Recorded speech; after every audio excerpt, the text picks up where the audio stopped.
에이. 바람 낮은 곳에서 이야기를 한다네. 바람 낮은 곳에서 노래를 부른다네. 바람 낮은 곳에서 글을 쓴다네. 바람 낮은 곳에서 이야기를 한다네.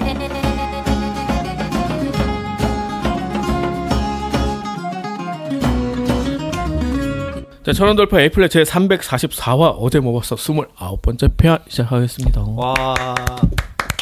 자, 저는 대중문화 칼럼니스트 강상준이고요. 정 과장입니다. 그 타이밍도 못 전두입니다. 맞춰. 오, 이번에 잘 땄네. 알렉사입니다. 침묵. 알렉사 한약 먹니? 음주 방송 같은 거 하지 않습니다. 보릿물이지 뭐. 제 마약 맞고 한대요. 다 끌려가요 그럼. 자, 뭐부터 얘기하면 좋을까?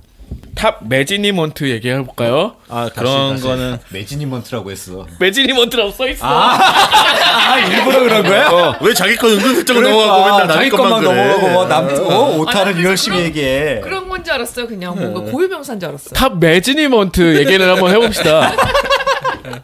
아, 나 뭔가 했네. 간만에 처음에 하네요. 탑 매니지먼트를 할까 말까 고민했는데 이제 두 가지 이유가 있어요. 첫 번째로 웹소설을 좋아하는 사람들은 너무너무 초기에 유명했던 작품이라서 굳이 이거를 소개할 필요가 없을 것 같고. 매니지먼트죠, 그러니까. 아, 당연히 매니지먼트죠. 미안해. 두 번째 이유는 이게 되게 제일 유명한 연중작입니다. 연재 중단이 돼가지고. 아, 그래요? 예. 아마도 작가가 다시 안 쓸 것 같을 정도의 느낌이 있어요. 근데 보셨어요? 원래 거의 좀 완결되시는 거 위주로 보시잖아요. 그러니까. 그만큼 이게 위력이 셌던 웹소설이었죠. 그럼 중간에 끊겼는데도 괜찮았어요? 네. 그래서 이게 2015년에 쓴 거예요. 되게 초창기 웹소설이고 연예계물이거든요. 예. 좀 독특했죠. 그때는 무협이나 SF나 이런 게 아니라 그러니까. 연예인들에 대한 얘기를 하는 거였고 연예인으로 탑이 되는 얘기인 거죠? 연예인들을 데리고 탑 매니저가 되는 거죠. 매니지먼트. 아, 그렇지. 좀 재밌긴 매지니먼트라고 써있어 자꾸 난 뭔가 해서. 매직 매니지먼트 뭐 이런 거 아닐까 봐. 그렇게 생각했지만 그냥 오타였다. 네. 이게 지금 생각하면 좀 그런데 그때 생각했으면 되게 여러 가지 웹소설의 많은 설정들 앞으로 나오는 웹소설 작가들한테 많은 길을 보여주는 작품이었어요. 이제 작가가 어떻게 보면 결국 매니저가 되려고 연예기획사에 들어가는데 그 순간에 어떤 일이 일어나 잠깐 의식이 날아가는데 보니까 내 몸인 것 같은데 미래의 내 몸이고 나는 움직일 수도 없고 아무것도 못하고 미래의 내 몸에 빙의가 됐는데 미래의 몸에? 내 몸을 못 움직여. 그러니까 내가 하는 말과 상대방이 하는 말로 그 상황을 유추를 하는 거야. 내가 뭔가를 못해요 하나도. 가위 눌린 건데? 그렇지. 근데 심지어 이제 요즘에는 너무 많은 걸 퍼줘요. 모든 걸 다 알고 시작하는데 굉장히 짤막짤막한 단편의 사실을 듣고 다시 현실로 돌아와. 그러니까 이게 완벽한 정답이 아닌 거야. 이걸 갖고서 이렇게 된다면은 뭐가 문제지? 이 중에 누가 빌런이 되는 거지? 어떤 일이 생겨나는 거지? 나중에 이 걸그룹이 잘 된다는데 어떻게 잘 될 수 있지? 이런 것들을 혼자 고민을 하고 그것들을 맞춰 나가기 위해서 그것들을 진짜 이뤄나가기 위해서 하는 그런 내용이고요. 주인공이 그거 외엔 특별한 능력이 없는 거네. 그렇죠. 약간 미스터리 형식이 분명히 있겠네요. 아 근데 그렇게 미스터리하진 않고 아니, 요즘 거에 비해서는 아주 모든 걸 보여주지 않는 정도다. 참신하다. 그냥 그 정도? 단서를 그냥 뭐 어느 대충 정도. 맞춰 나간다? 해골기사네. 그것도 무슨 소리니? 막 약간- 떡밥 뿌린다고? 정확하게는 얘기해주지 않고 대충 뭔가를 뭉뚱그려서 하면은 흘려서- 거봐 내 말이 맞자뇨 뭐 이런 거. 해골이다가 그랬어? 걔 어디 출신이요? 그게 간사이 아니야? 그래가지고 앞에만 간단히 얘기하면은 이제 정선우라는 애가 주인공인데 옛날부터 영화를 굉장히 많이 봤어 얘가. 그래서 영화 매니아고 그러다 보니까 이런 연예 소속사에 가서 나는 배우가 될 애를 매니저를 해가지고 얘를 대배우로 키워보고 싶다라고 갔는데 가보니까 결국은 그쪽이 아니라 갑자기 연예부 걸그룹부에 소속이 된 거야 매니저로. 그래서 되게 뜨지 못한 4인조 걸그룹의 매니저가 되는 거예요 시작을. 얘가 또 어떤 특징이 있냐면 어렸을 때 이제 넷 쌍둥이 조카가 생겨가지고 가능한가? 하지. 넷 가능하지. 넷은 가능해? 시험관하기로 하면 그래, 다섯도 있는데. 어머니가 너무 고생하실 것 같은데. 재앙절 그래도 나요. 아니 그런데 날 수가 없어. 그냥 10개월 동안 품고 있는 것 자체가. 애들이 좀 작지. 물론 무겁긴 할 거예요. 알았어, 쓸데없는 얘기해서. 그래가지고 얘들을 학창 시절에 어쩔 수 없이 돌봐준 거야. 그러니까 둘도 그런 힘든데. 그만해. 그래서 되게 베이비시터의 그런 능력을 타고난 거지. 베이비시터. 베이비시터라기보다는 그런 거를 굉장히 잘하지. 그래, 능력이 여러 애들을 돌보는 하나는 정도 거를. 있어야지. 케어하는데 아주 도가 텄다 이렇게. 그래서 매니저를 하는 건가? 근데 또 4명이야 그럴 거기도. 수도 있네. 그래서 이제 시장 어떻게 하냐면은 나는 영화 배우를 하고 싶은데 왜 걸그룹을 맡게 됐지? 하면서 내가 미래의 상황을 잠깐 봐. 근데 미래에 보니까 내가 되게 거의 무슨 뭐라 그럴까 소속사 사장이 된 것 같은 그런 느낌으로 인터뷰를 하는 장면이 나와요. 원래 대부분 매니저 로드 매니저부터 시작해가지고 네. 사장이 되니까. 그러면서 잘 풀리면.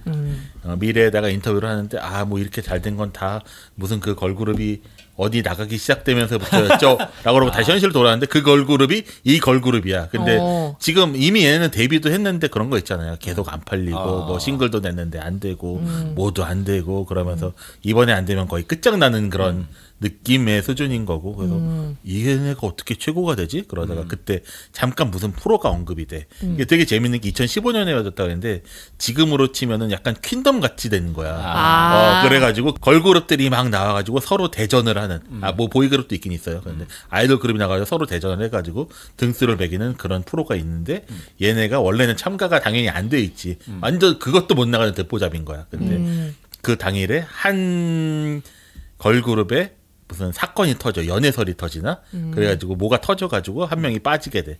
그때 얘가 그러면은 우리 걸그룹이 저기 들어갈 수 있겠네. 근데 어떻게 들어가야지 하다가 우연히 만난 PD한테 되게 자신감을 갖고서는 우리 애들 되게 잘합니다라는 식으로 첫날부터 어필을 하는 거야. 그런 거지. 하여튼 그 PD 입장에서도 바로 이제 찍어야 되는데 걸그룹 하다가 나간 거잖아. 네. 야, 씨, 누구를 도대체 섭외해야 돼? 그럴 때, 우리 애들 잘합니다라고 가서 어필을 한 거지.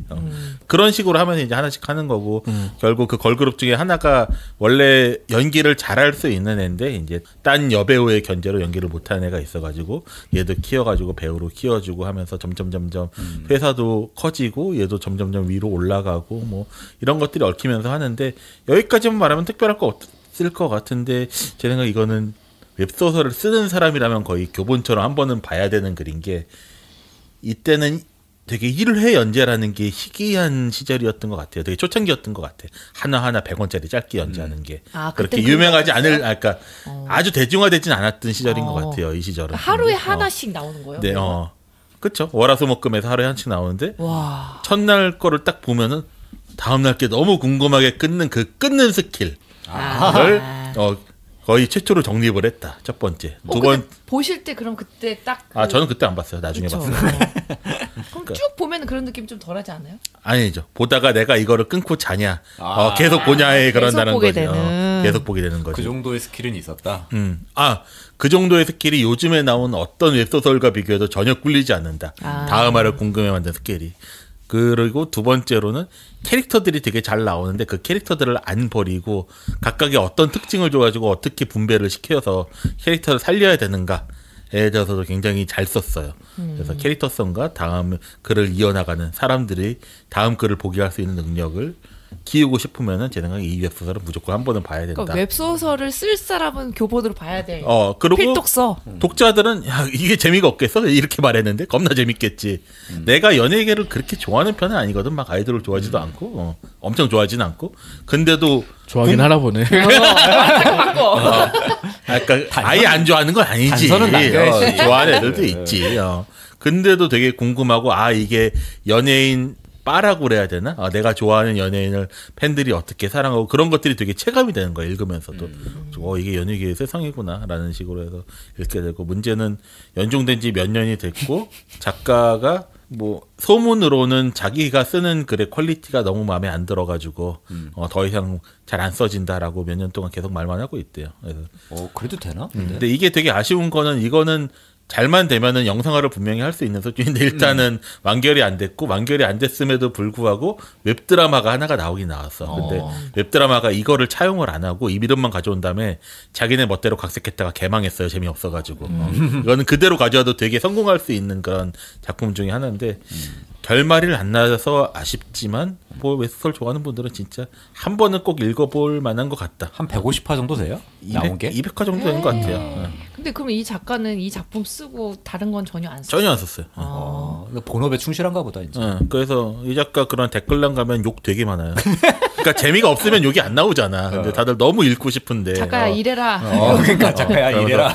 제가 전역할 때 연중하셨는데 제대한 지 몇 년이 됐는데도 아직도 연재를 안 하시네요 이 개새끼야 막 이런 거 써있고 후기가 재밌는데 별 5개인데 별 1개 주고 나머지 4개는 완결내면 무조건 드리겠습니다 뭐 이런 거 있고 재밌네요. 네.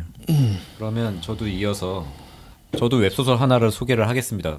그 어두운 바다의 등불이 되어라고 하는 웹소설이고 작가는 연산호라고 하는 이제 필명을 쓰고 있어요. 연상호 아니고 연산호. 나도 그 생각했거든.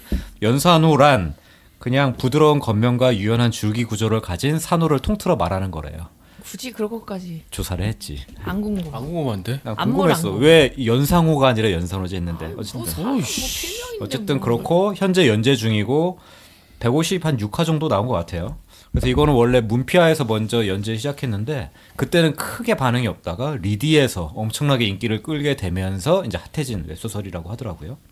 그 내용은 그 한 줄로 요약하면 해저 3,000m에 위치한 기지에서 일하게 된 어떤 치과 의사가 영업 닷새 만에 그 해저기지 붕괴의 위기에 처하는 이야기예요. 그래서 거길 탈출을 해야 되는 상황에 처한 거야. 그래서 요런 건데 좀 재밌게 봤던 게 그 문장이 웹소설답지 않게 되게 좀 차분하게 그리고 좀 일반 단행본 소설 같은 느낌의 그 웹소설이에요. 아니 그러니까 웹소설은 원래 기본적으로 템포가 굉장히 빠르고 중간중간에 너무 이렇게 간극을 이렇게 좀 기다리지 않는 스타일이잖아요. 웹소설이 보통. 근데 이건 되게 기다려야 돼. 25화까지 가는데 사건이 안 벌어져. 그럼 안 읽죠. 안 읽죠.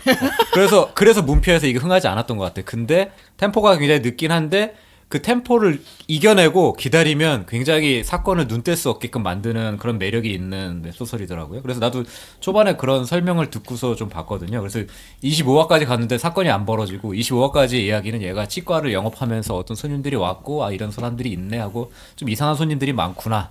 이것까지가 보통 25화까지의 내용이었어요. 그런데 이제 실제로 이제 사건이 벌어지면 다음날 얘가 눈 떠보면 막 물이 막 새고 있고 얘가 막 사람들 탈출시키려고 해. 그런데 걔네들 끌고 막 탈출하려고 하는데 결국은 어쨌든 실패를 하거든요. 다 죽는 거예요? 다 죽어. 그리고 당연히 이제 돌아와야지. 다시 이 시점으로. 그래서 루프물이에요. 또 이거 루프야. 기본적으로. 그러니까 재난 루프물인 거네요. 네, 재난 루프물인데 그리고 얘가 별다른 능력은 없어. 우리 리제로 생각하면 돼요. 리제로 보면 걔가 쓰레퍼 끌고 저 편의점 가다가 갑자기 루프 해버려가지고 그때부터 일어난 이야기잖아요. 그래서 어떻게든지 이 최악의 상황을 이제 어떻게 개선을 하기 위해서 노력을 하는 발버둥이 치는 거야 이거를. 근데 그러면은 주인공이 치과 의사로서 뭔가 특별한 스킬이 없어. 그러니까 그런 건 전혀 없는 거예요? 얘 하나 있어. 되게 선해 애가. 그래서 중간에 보면은 요 엔지니어들이 이 안에 있거든요. 근데 그 엔지니어들 안에 용병들이 숨어 있어. 그러니까 왜냐면 얘네들이 이게 7개국에 그 연합을 해서 요 기지를 만들었거든. 그래서 7개국의 직원들이 다 있어. 그래서 각각의 나라를 지키기 위해서 그 안에 이제 총을 쓸 줄 아는 그런 용병 같은 애들 숨어 있는 거야. 걔네들이랑 움직이는데 걔네들은 자기네 나라밖에 생각 안 하거든. 그러니까 남의 나라 애들은 뭐 죽든 말든 신경 안 써. 지금 되게 위급한 상황이니까. 근데 그때 얘는 끊임없이 애들을 그냥 버리지 않고 끌고 가려고 하는. 근데 이거 주인공의 직업이 치과 의사인 이유가 있어요? 그러니까 지금 저도 그나마 지금까지 추정하기로는 환자들이 가끔씩 오면서 걔네들이 쓸데없는 얘기를 떠벌떠벌 하는 걸 좀 듣긴 하거든. 근데 그런 것들을 가지고 써먹긴 한데 특별히 뭐 없어요. 치과 의사라고 그게 저긴가? 뭐야? 남의 말을 잘 듣는 게 치과 의사의 직업으로서의 당위성은 아니잖아. 원래 치과 의사는 입을 치료하는데 말을 어떻게 많이 해? 그래서 별다른 건 없고 대신 중간에 안에 있는 거 아까 얘기한 것처럼 이게 한국, 중국, 일본, 미국, 러시아, 뭐 호주 같은 나라들 그래서 한 여러 나라들이 모여서 해양 자원을 개발하는데 이 안에 하도 오래 갇히다 보니까 애들이 정신 상태가 썩 좋지는 않아. 그래서 되게 나중에 요 사태가 벌어졌을 때 되게 사이코패스 같은 짓을 하는 애들이 굉장히 많이 나오거든요. 그래서 그 안에서도 어떻게 보면은 요 주인공이 인간성을 잃지 않고 최대한 어떻게 사태를 해결하려고 하는 노력 같은 것들이 굉장히 좀 돋보였던 그런 작품이었던 것 같아요. 이거 언제 나온 거예요? 언제? 나온 지는 한 2년 정도 된 것 같아요. 완결된 거예요? 아니 지금도 연재 중이에요. 지금 한 156화 정도 나왔어요. 얼마 안 됐네.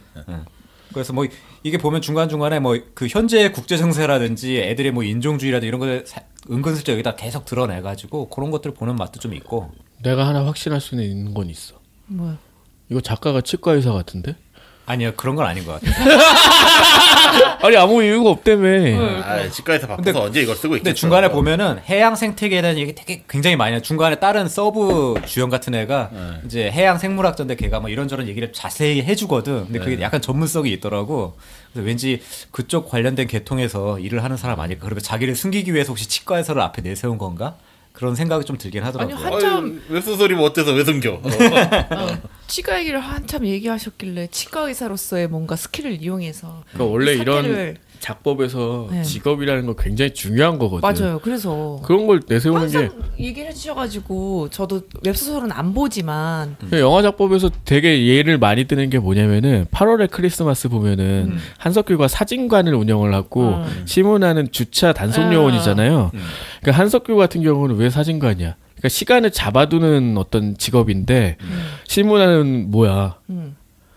얘는 정찰을 하면 안 돼. 정찰을 방해하고 이거를 밀어내는 그런 은유가 있거든요. 그러니까 직업이라는 건 당연히 이제 그런 방식으로 소화를 해야지 그 어떤 작중에서 얘기하는 사건과 연관이 되면서 뭔가 시너지가 나고 거기서 의미를 파생시킬 수가 있는 건데 그냥 손님들에게 얘기를 듣는다는 거에 멈추는 건 너무 아쉽다. 그러니까. 그래서 자꾸 이제 물어보게 왜 하필 왜냐면 치과 의사라는 직업을 가진 주인공이 그렇게 많지는 않았잖아. 아 여기 그러니까 치과에서 뭔가 의미를 부여하자면 요 해저 기지 오래 있다 보니까 여기서 유일하게 무상으로 제공하는 서비스 중에 의료 서비스가 있는 그 중에 치과가 있어. 근데 치과가 비용이 너무 비싼데 사람들이 그걸 받고 싶어 하는데 여기 마침 치과가 없었어. 그래서 얘가 이 지하 요 해저 기지로 오는데 이유는 자기가 이제 치과 의사였는데 여기 오는 사람들이 마침 뭐 다 못 오게 돼가지고 마침 자기가 왔다. 그 정도 설명 정도는 있어요. 그 무슨 소리야? 그러니까 직업이랑 연관이 없잖아. 그게 다른 직업으로 대체한다고 말이 안 되나요?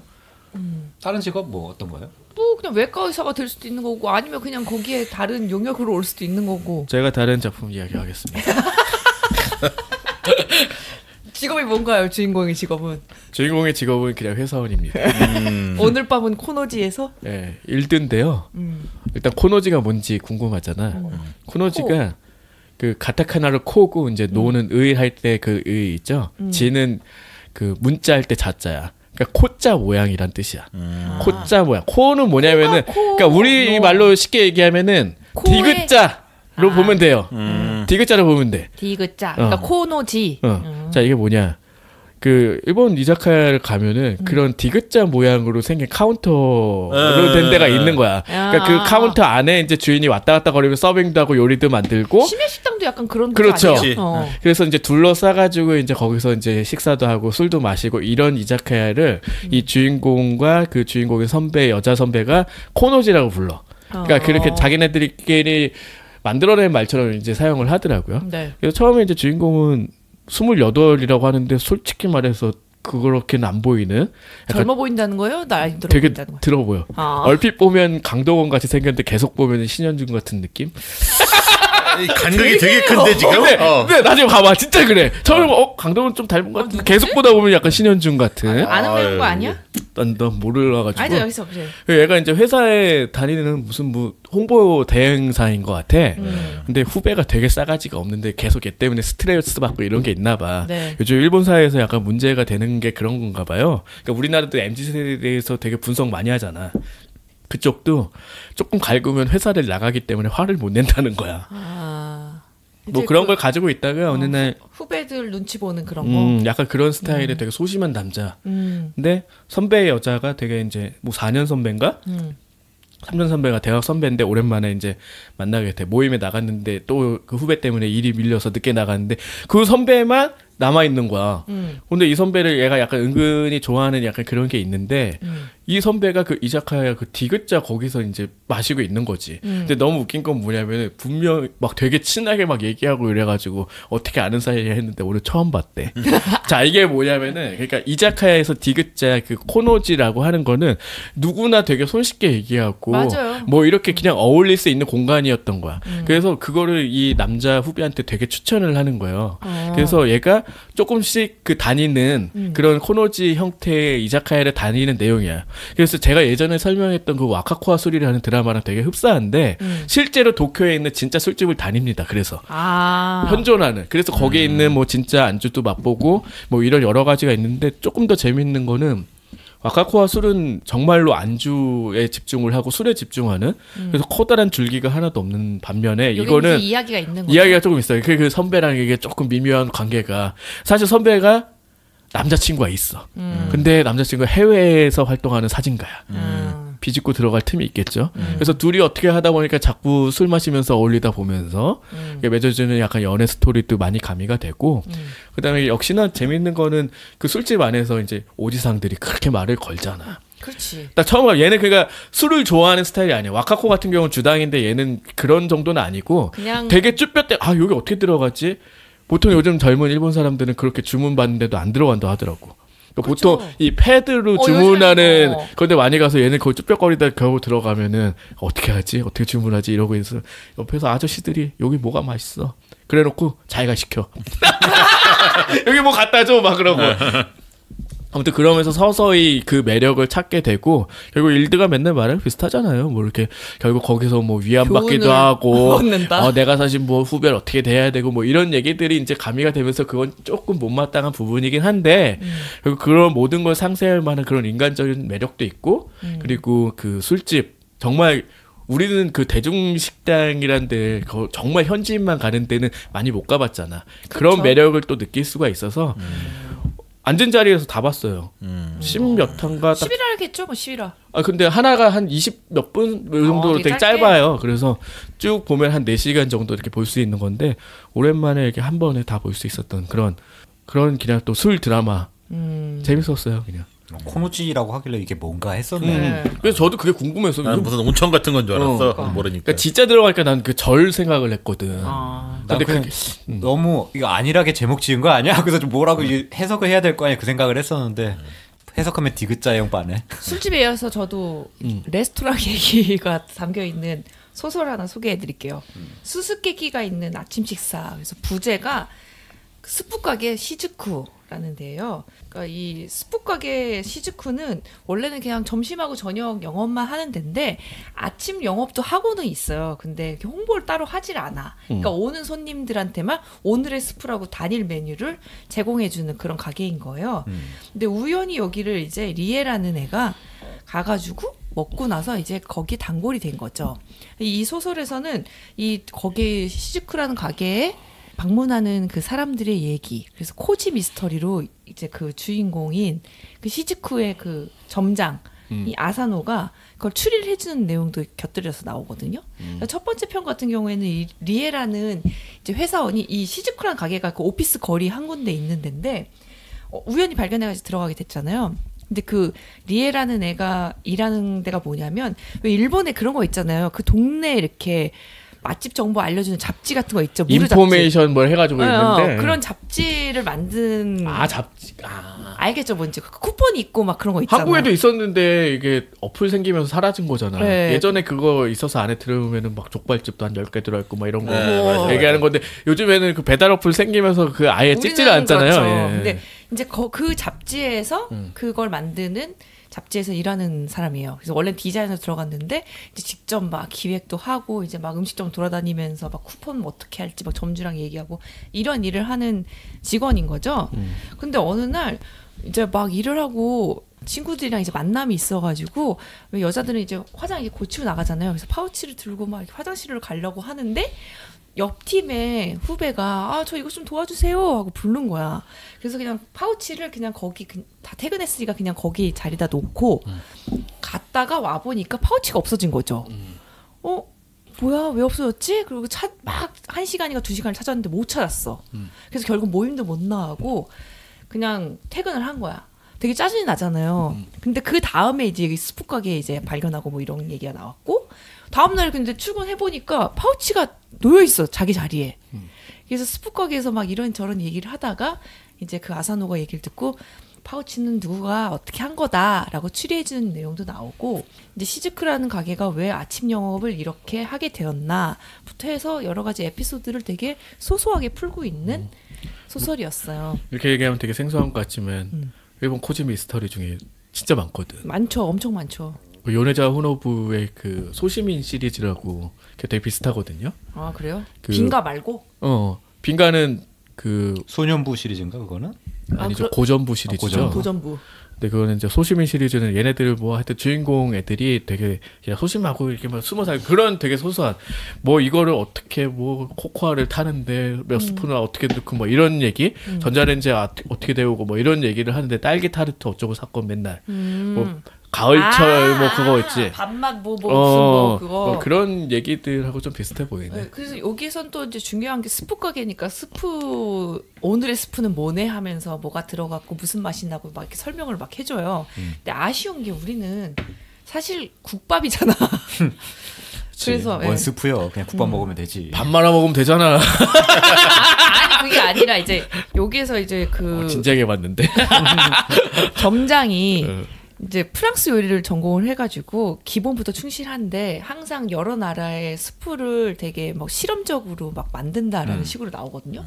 그래서 오늘의 스프는 무슨 스프라고 설명을 막 해주는데 재료라던가 이런 게 와닿지가 않는 것들이 조금 나와서 그게 조금 아쉬웠어요. 되게 설명을 자세하게 해주고 뭔가 스프를 먹고 싶다라는 감정까지는 오지만 아쉽게도 그 맛이 뭔지를 정확하게 모르겠는. 그러니까 스프가 뭐 미스터리 해답하고 연관이 되는 거예요? 그런 건 아니에요. 뭐야? 그냥 스프는 뭐 스프야. 장소지 그냥 뭐. 치과에서 같은 거네? 아니죠. 스프를 왜 시비 걸지 마. 아니 이거랑 달라. 다르대. 똑같아. 내가 보기엔 똑같아. 그 점장이 왜 스프 가게를 열게 됐는지가 또 마지막에 가서 나오게도 돼요. 그리고 나도 나중에 나와. 그래 나중에 나올 수 있어. 아니 안 나왔잖아요. 나와. 한 200화쯤에 나와. 뭐야? 150번 연재라고 하잖아. 혹시 모르지 뭐 괴물 입에 들어가가지고 여기에 신경이 있어 그러고 뭐 자르고 뭐 그런 거 생기지 않잖아. 그래서 뭐 항상 저는 뭐 미스터리 보면은 누가 죽고 뭐 다치고 뭐 이런 거 보다가 오랜만에 그냥 되게 소소한 코지 미스터리 보니까 재미는 있더라고요. 그래서 따뜻한 이야기를 좀 보고 싶으신 분들께 추천드립니다. 나한테 빌려간 코지 미스터리 하나 있지 않냐? 뭐요? 있어요. 그때 어제 못 봤어요. 소개됐어. 왜 안 가져와? 가져올게요. 자 그럼 콰이어트 플레이스 2 얘기 들어볼까? 안 해 넌? 내가 먼저 해? 했어요.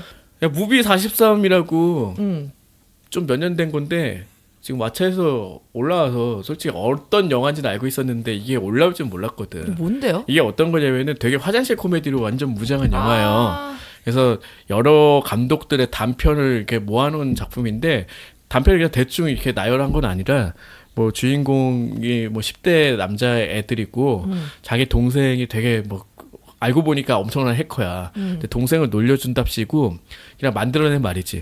야 무비 43이라는 영화를 보면 사람이 미친대. 이렇게 해서 얘가 다크웹 같은 데를 뒤져가지고 비슷한 영상을 찾아. 그러니까 하나하나씩 흘러나오는 그런 단편들을 모은 건데 한 10몇 편이 나와요. 근데 전부 다 그냥 성적이고 막 더럽고 막 이런 얘기를 그냥 도배를 해놨어. 그러니까 완전 거야? 미국식. 그냥 하나만 얘기를 해주자면은 첫 번째 편이 아마 되게 유명 배우들이 엄청 많이 나오거든요. 휴잭맨 나오는 게 첫 번째 편인데 휴잭맨이 제가 한번 그때 술 먹다가 운만 한번 띄운 적이 있는데 얘가 이제 돈도 많고 잘생기고 학력도 높고 막 이랬는데 이 상대역 여자가 케이트 윈슬렛이었나 누구였는지 까먹었다. 근데 딱 나와서 소개팅을 하게 된 거야. 근데 너무 매력 있고 한데 이 남자가 왜 싱글이지 이러고 했는데 목도를 딱 푸는 순간 이 목젖에 고환이 달려 있는 거예요. 벌써 웃기지 않아? 짜증이 났어. 근데 너무 적나라하게 달려있는데 자기는 그게 너무 이상하잖아. 근데 아무도 신경 쓰지 않는다는 듯이 다들 행동을 하는 거야. 왜냐면 이 남자의 단골 가게인 것 같아. 근데 너무 이상하고 역겹기도 하고 막 이러잖아. 막 먹다 거기 막 붓고 털 떨어지고 막 이러는 거야. 근데 이게 제일 웃긴 장면이 뭐였냐면 휴잭맨이 갑자기 여기 왜 이렇게 추워? 저 좀 온도 좀 낮춰주세요. 올려주세요. 딱 이러는데 이게 쪼그라들어. 별로 알고 싶지 않아. 나 그래서 거기서 진짜 엄청나다라는 생각했는데 그런 식의 단편들이 엄청나게 나열이 됩니다. 그러니까 너무 더러운 것도 있고 뭐 제임스 건 같은 감독도 이제 마지막에 뭐 애니메이션이랑 또 말도 안 되게 합쳐가지고 만든 그런 작품도 섞여 있고 중간에 또 기억나는 건 이제 DC 코믹스를 어이없게 또 해석한 거야. 그래서 로빈이 이제 원래 코믹스에서는 애니까 이렇게 약간 삼각 팬티 비슷하게 입고 다니잖아요. 원래 예전에 오리지널 코스튬은 쫄쫄이 입고 그치? 있잖아요. 근데 그걸 누구지? 저스틴 롱인가 그 배우 있잖아. 걔가 그걸 입고 나와가지고 무슨 슈퍼걸이랑 갑자기 또 그것도 소개팅하고 뭐 이런 얘기가 나오는 거죠. 뭐 그러다가 이제 뭐 범인자 거기서도 계속 성적인 얘기만 하고 배트맨이 뭐 깽판 돕고 뭐 그런 식의 단편 영화들이 계속 이어져요. 페럴리 형제도 이제 당연히 뭐 들어가셔야지 뭐 그런 작품들을 단편을 나열을 했는데 뭐 저도 이런 식의 개그를 뭐 완전히 뭐 대놓고 즐기고 이런 편은 아니지만 그냥 다 놓아버리고 뭔가 만든 듯한 느낌이 있더라고. 크리스 프렛도 나오고 정말 유명 배우들이 나와서 진짜 저질 중에 저질 개그만 그렇게 다 한다. 그래서 무비 43이라는 거 마지막에 이제 그 실체에 대해서 막 접근하는 것까지 뭐 의미를 부여할 건 전혀 없는데 다가가는 그 단편이 그냥 서로 약간 경쟁, 누가 더 더럽고 저속하고 저질스럽나 마치 이걸 경쟁하는 듯한 그런 느낌의 단편들을 담아내서 좀 웃기게 봤어요. 어떻게 찾은 거예요 이거? 아니 이거 얘기를 궁금하다 도대체 어떻게 했던 찾았는지. 게 최근에 넷플릭스에 시니어 이어라고 영화가 하나 올라왔어요. 시니어예요? 네, 그러니까 이 뭐죠? 그 치어리더 출신의 애가 공연을 하다가 다쳐가지고 20년 뒤인가 깨어난 거예요. 혼수 상태 있다가? 네, 혼수 상태 있다가. 그래서 벌어지는 얘기를 다룬 건데 이게 진짜 전형적인 딱 그런 화장실 코미디잖아요. 개그들? 화장실 개그잖아요. 그래서 이런 얘기 너무 싫어 했더니 이 얘기를 갑자기 하는 거예요. 아, 그래서 알게 됐어요? 아니 이런 얘기를 갑자기 재밌게 봤다고 하는데 최근에 봐서 그래서 어제 뭐 봤냐며. 봤어 난 그런 거. 너무... 아니 휴재민 목에 고환이 싫어. 아니 추우니까 쪼그렸 뭐 이런 게 나는 그게 상상도 못한 일이 벌어져서 너무 웃겼거든. 하여튼 그랬다. 뭐 그런 작품도 있었어. 자, 그러면 저기 무서운 얘기. 콰이어트 플레이스 2. 별로 안 무서워.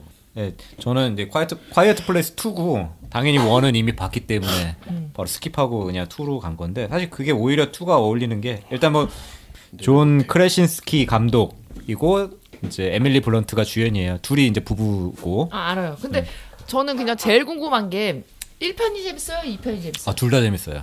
2편도 그만큼이 똑같이... 나와요? 왜냐면은 괴물의 정체가 이미 다 나왔잖아요. 근데 1편에서 괴물의 정체가 정확히 안 나오고 오히려 2편에 제대로 나와요. 그래요? 네. 그 얘가 하여튼 그 소리에만 반응하고 맞아요. 하니까. 그 괴물이고. 그래서 그때 처치하고서 떠나는 거였잖아요. 그래서 네. 시점이 한 그때 이후로 떠나는데 뭐 사방에 괴물 많으니까 뭐 할 얘기는 많지. 오히려 1편에서는 농장에서만 있었던 이야기인데 이제는 탁 트인 되게 여러 군데의 공간이 있으니까 할 얘기도 더 많고 그리고 시간도 1시간 37분짜리라 뭐 그렇게 길지도 않고 해서 아주 딱 좋더라고. 저 콰이어트 플레이스 그 첫 편 보고서는 회사에서 잠깐 얘기를 하는데 굳이 그렇게 소리를 내면 안 된 상황에서 애를 왜 가져가지고 그러냐고.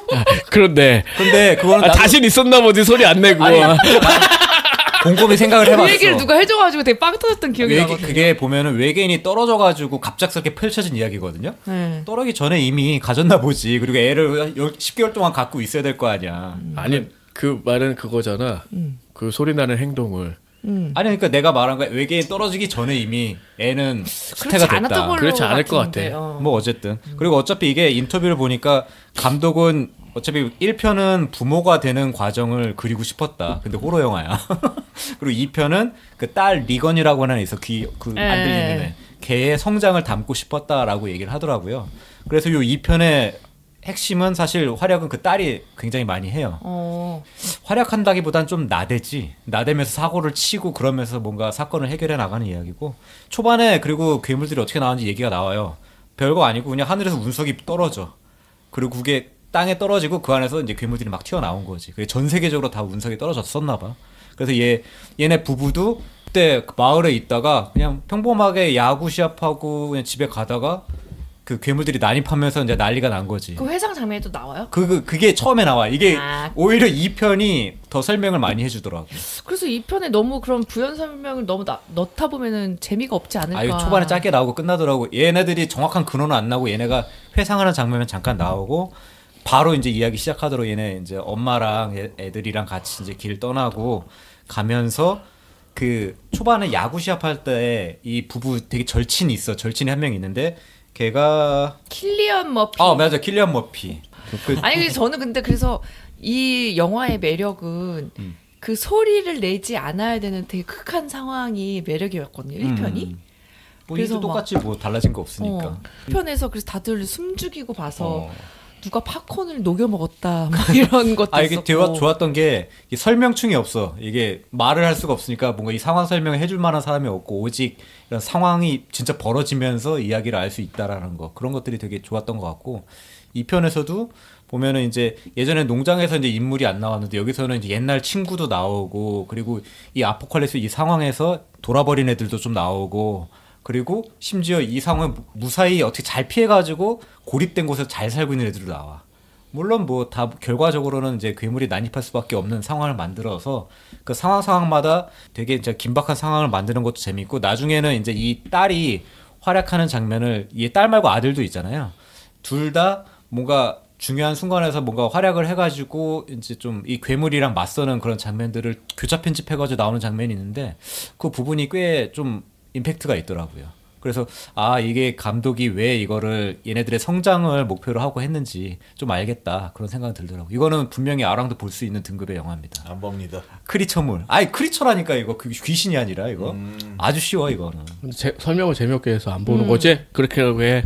그래야지 무서운 거 이렇게 싫어하는 것처럼 안 보이잖아. 재미없어서 보는 그래 그렇게 얘기해. 재미없어 보이네요. 핑계 대지 마. 아 근데 어쨌든 이거는 그 시간도 그 불필요하게 길지도 않고 특히 저는 2편은 보통 1편보다 더 재미가 없었는데 이거는 2편도 1편 못지않게 굉장히 재밌다. 그래서 영화 잘 만들었구나. 그리고 이게 아마 3편도 제작 계획이 있는 것 같더라고요. 그래서 이거는 짧게 호러물이지만 되게 가족적인 이야기를 잘 녹여낸 영화다. 근데 사실 1편도 그 결말부는 좀 그냥 그랬거든요. 근데 그 영화 전반에 흐르는 그러니까 소리를 내면 안 된다는 그 컨셉 하나로 그치. 승리한 영화라고 생각하는데 못에 찔려도 가만히 있어야 되고. 네, 그래서 엄마를 보면서 엄마가 원래 영화 보면 되게 말을 많이 하시는데 이 영화는 보면서 이렇게 봤던 기억이 있어서 이 편도 그런 느낌일지가 궁금했는데 그런 느낌이에요. 이거는 2편도 굉장히 재밌다고 볼 수 있습니다. 호러 특집 한번 했으면 좋겠어요. 못해요. 다 재미없어서 안 할 거예요. 아랑이. 레디오스라는 영화가 있는데 레디오스 뜻은 알 거 아니야.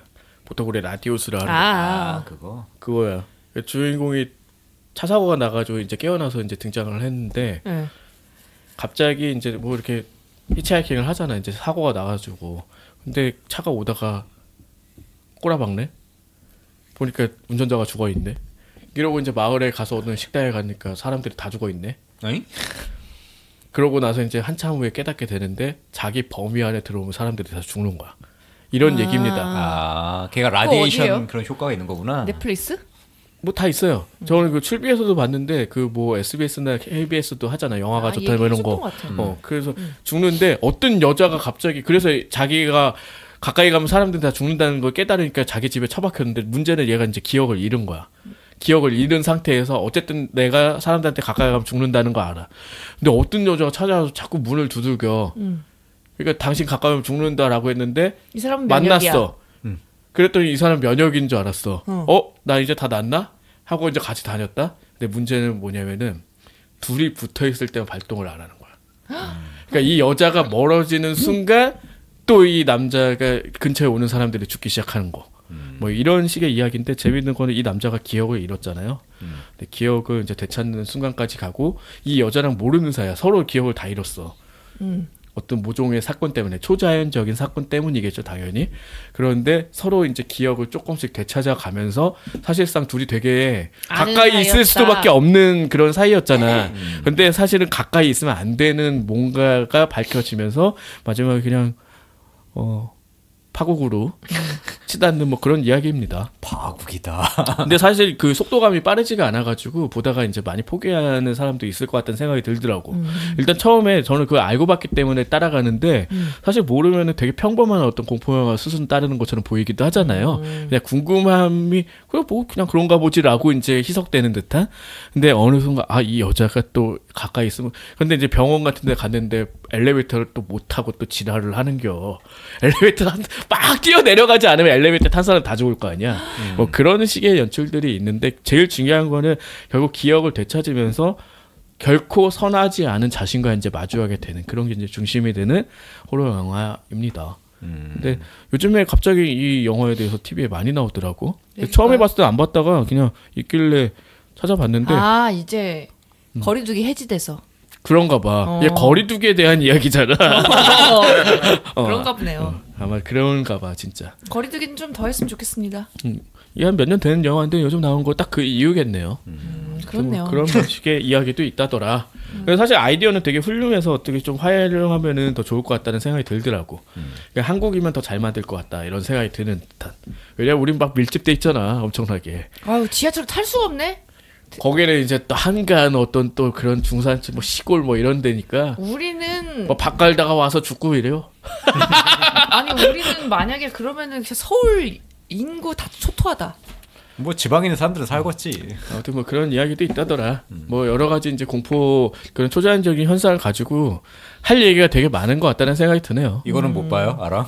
이거는 이런 건 가능이죠. 뭐죠? 아, 쌉 가능이야? 쌉 가능. 이건 재밌어서. 이거 재밌어 보이지? 주원 이런 거 못 보는 거야. 아주 그냥 콰이트 클래스. 아니야 재밌어 보여서 하는 거야.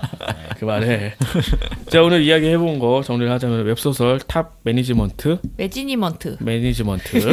어두운 바다의 등불이 되어 웹소설이죠. 그다음에 소설 수수께끼가 있는 아침 식사, 드라마 오늘 밤은 코너지에서 영화 무비 43 레디오스 콰이어트 플레이스 2까지 순서대로는 얘기 못했는데 어쨌든 이렇게 얘기해본 거 같네. 되게 많이 얘기했네요. 자 그럼 어제 먹어서 29번째 편 맞춰보겠습니다. 네. A보다 반은 낮은 곳에 숨어있는 대중문화의 모든 것. 천원 돌파. A 플랫.